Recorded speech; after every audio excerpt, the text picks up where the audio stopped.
Awari é um jogo milenar de origem africana. Na chamada diáspora africana, este jogo foi levado para diversos países do mundo. Hoje ele também está presente em algumas salas de aula, ainda mais quando o assunto é matemática. Confira. No Colégio Estadual Zumbi dos Palmares, em Salvador, este grupo de alunos da 5ª série está jogando Awari. O mais importante é que esse jogo fala, meio escondido, mas fala da cultura africana, que nós somos descendentes de africanos, né? E, por exemplo, se chegar algum africano aqui e a gente for para a África, a gente já vai ter alguma coisa lá da África. Aqui, as peças do jogo são os grãos de feijão e pires que representam o tabuleiro improvisado. Cada prato tem que ter 4 elementos. O jogador que começar tem que pegar os 4 elementos e ir distribuindo em cada conjunto. Tem que ser assim, porque não pode dar assim. Aí a gente tem que saber um pouco de matemática para contar, para saber se vai cair na casa do adversário ou na nossa casa. O Awari, ele contribui para o desenvolvimento do raciocínio matemático. Muito divertido, né? Uma maneira de aprender muito importante. Matemática é tida como um bicho-papão em todo lugar, não é? E a gente tem buscado muito formas diferentes e está mostrando para os alunos que a matemática não é esse bicho-papão que eles aprenderam, que nós aprendemos, né, com o tempo. O Awari está integrado à proposta pedagógica, 4, trabalhar 5, com a etnomatemática. 6, 7. O surgimento da etnomatemática para a gente foi uma forma da gente estar trabalhando, porque a gente trabalha com a cultura, trabalha com a valorização da cultura africana.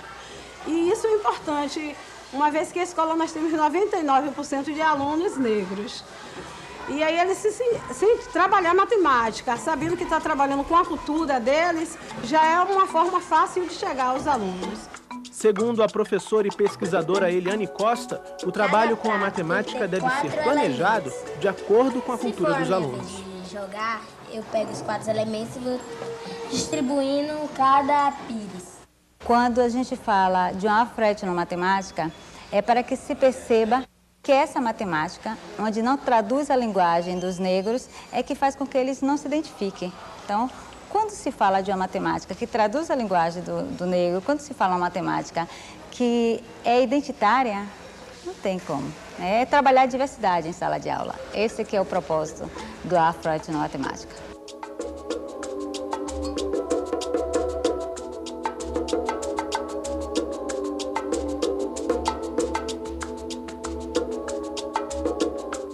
Professor José Marcos, o senhor no começo do programa falava um pouco desse aumento da autoestima quando se discutem questões ligadas à educação matemática, trazendo as questões africanas, afrodescendentes, afro-brasileiras para a sala de aula.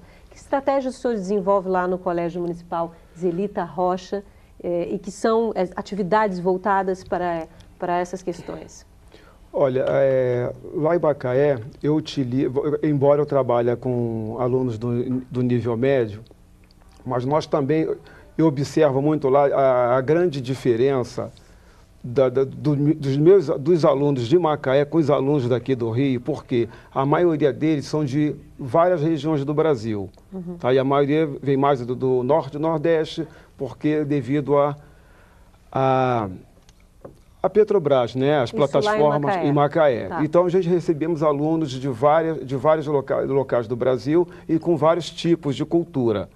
Então, como é que a gente consegue fazer tudo isso? Eu tenho o trabalho ali de, quando um aluno de uma região da Bahia me vem a fazer uma pergunta, professor, como é que eu consigo aprender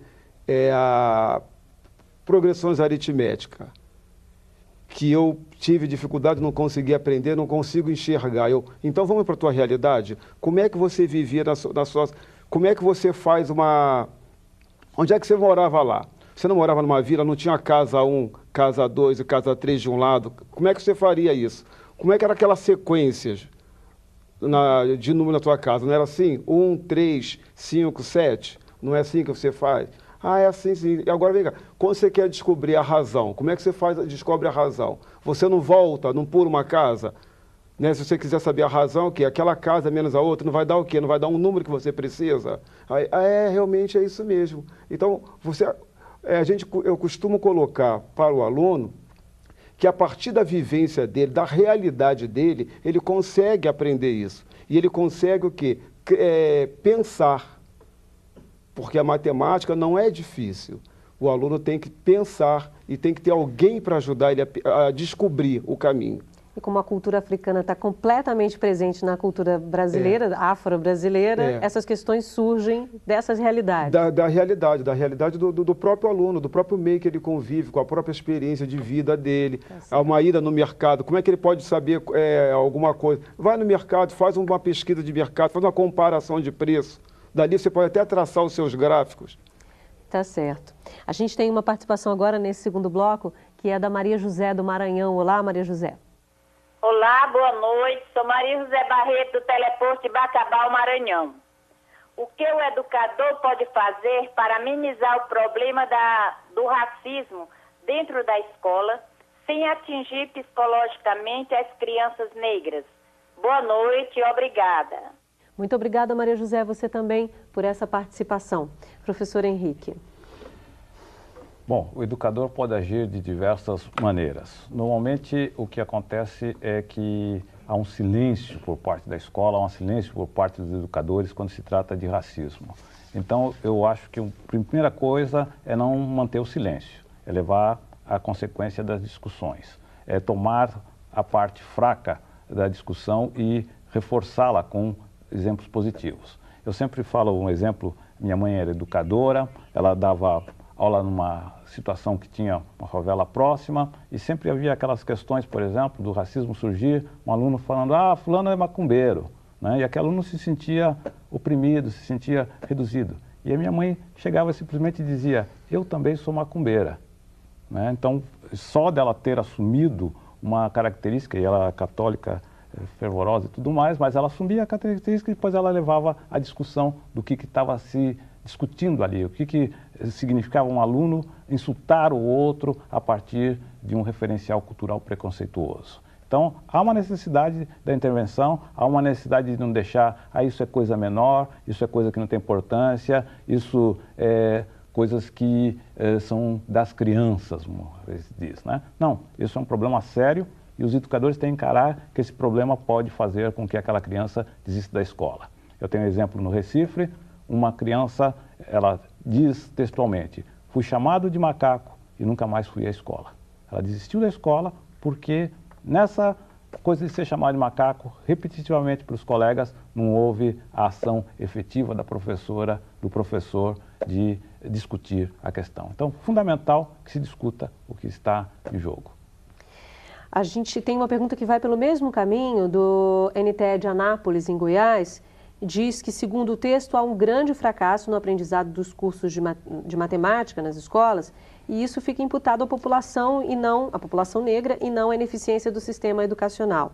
Gostaria de saber, a Caterine, que mandou a pergunta, como solucionar este problema sem trazer complicações para o futuro destes alunos. A pergunta vai na mesma linha, como discutir racismo em sala de aula, professora Wanda. Eu acho que a questão do discutir o racismo passa por notícias positivas, passa por histórias positivas, passa por histórias de negros que tiveram ações significativas, passa por histórias de pessoas comuns que resolveram seus problemas e principalmente coletivamente. Eu acho que passa pela história dos cantos de trabalho, dos grupos que se organizavam para trabalhar, dos grupos que se organizavam para comprar alforria, dos grupos que se organizavam como precursores dos sindicatos, isso ainda na África Antiga, os ferreiros, os tecelões faziam isso. Eu acho que passa por belas histórias. Antes dos números, eu acho que passa por belas histórias, por histórias significativas que existem, né, de construtores, como está no boletim, enfim, de ações que façam com que essa criança compreenda que nós todos somos potencialmente iguais para aprender ou para fazer coisas diferentes. Passa, inclusive, pelas obras de arte, que estão ligadas à matemática no sentido do estudo da perspectiva, do estudo do tempo, do espaço, da localização. Eu acho que temos muito o que fazer e não necessariamente passa por falar, por analisar a questão do racismo, mas ver o que é que de significativo está sendo feito, né, foi feito por nossos ancestrais negros ou aqueles que ainda convivem conosco. A participação agora é da Margarete de Goiás. Olá, Margarete. Olá, Bárbara, boa noite. Boa noite, especialistas, convidados, colegas do Brasil. Eu faço a pergunta em nome das cursistas da TV Escola do NTE de Anápolis, Goiás. A pergunta é a seguinte: a proposta afroetnomatemática reflete sobre o credo racista de que negro não dá para matemática. Mas essa proposta também apresenta-se tão racista quanto o jargão mencionado. Sendo assim, se entendemos bem, não seria preconceito selecionar os afrodescendentes para receberem um estudo complementar? Isso não seria tratá-los como indivíduos intelectualmente deficientes? Obrigada, boa noite. Obrigada, Margarete, por essa participação, mais uma aqui no programa ao vivo. Eu vou passar para o professor Henrique, que é o autor do texto, para que fique claro a resposta em relação à pergunta da Margarete. Não se trata de separar ou de fazer algum tipo de exclusão dentro da sala de aula. Não se trata de um reforço somente para os afrodescendentes. Trata-se de colocar no plano da cultura nacional, no plano da cultura internacional, a experiência civilizatória, a experiência cultural dos descendentes de africanos, né? E o que tem acontecido na escola brasileira é que só coloca-se a experiência cultural dos europeus, como se eles fossem, e fica entendido, como se fosse o grupo inteligente na história universal, né? Então, precisamos resgatar as diversas fontes da cultura universal, expor todas essas fontes da cultura universal para que todos se sintam potencialmente iguais dentro da escola. Então, quando nós falamos de afroetnomatemática, nós estamos tomando o cuidado de selecionar exemplos, formas de apresentar a cultura de base africana e pé de igualdade com a cultura de base europeia, em pé de igualdade com as culturas indígenas, em pé de igualdade com o conhecimento universal.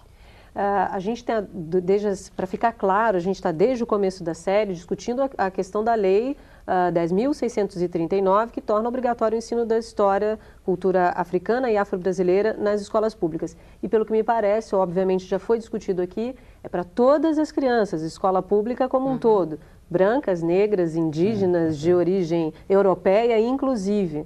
Me corrija se eu estiver errada, professor Henrique.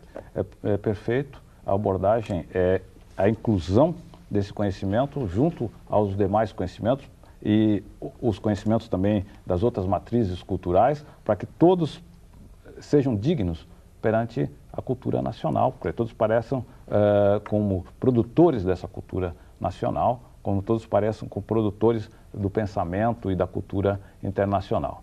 Então a lei, ela vem acrescentar e corrigir aquilo que estava faltando.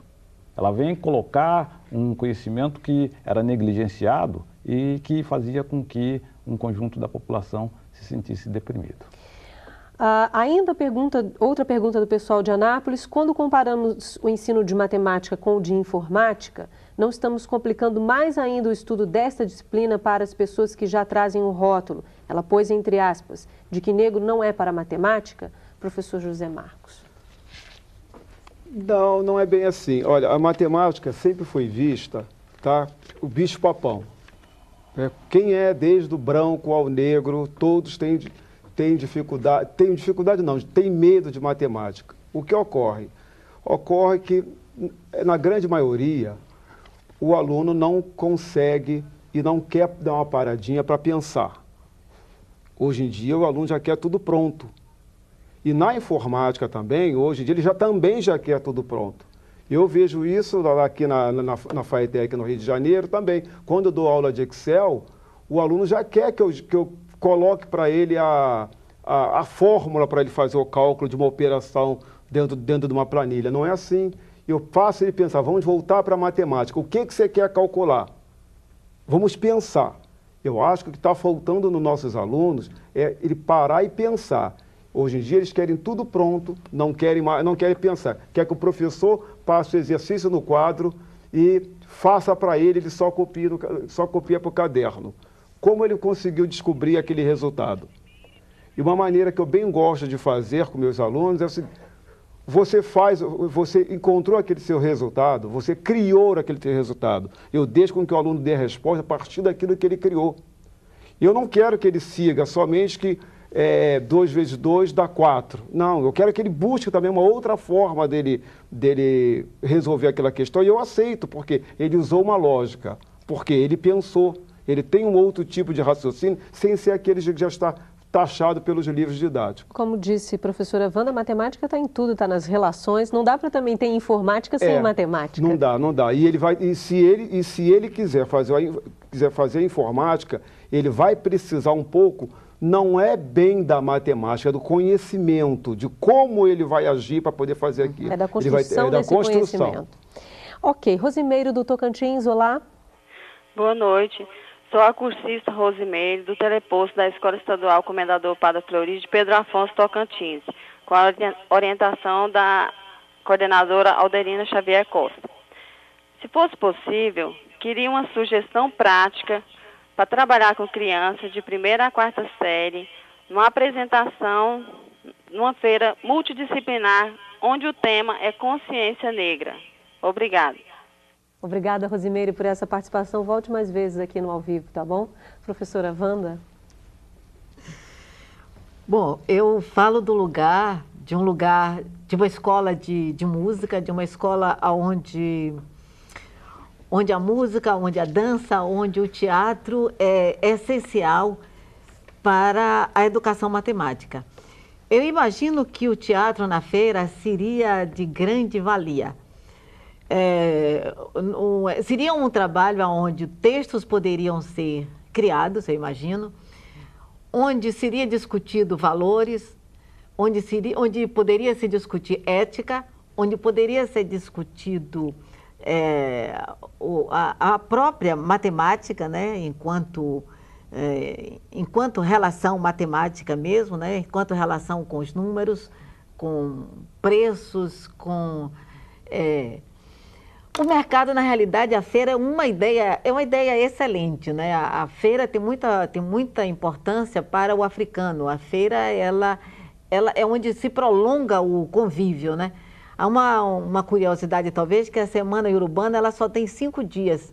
E a cada 5 dias as famílias se encontram e depois do café eles vão à feira. E a feira africana é um lugar onde se brinca, se conversa, se discute, se apresenta fatos da comunidade, fatos da família. Então, a feira é riquíssimo. Parabéns pela ideia. Só o fato de construir a feira, então, e investigar essa cultura local, né? Ok. No próximo bloco, vamos continuar a debater a matemática e as culturas africana e afro-brasileira. Salto para o futuro volta em instantes.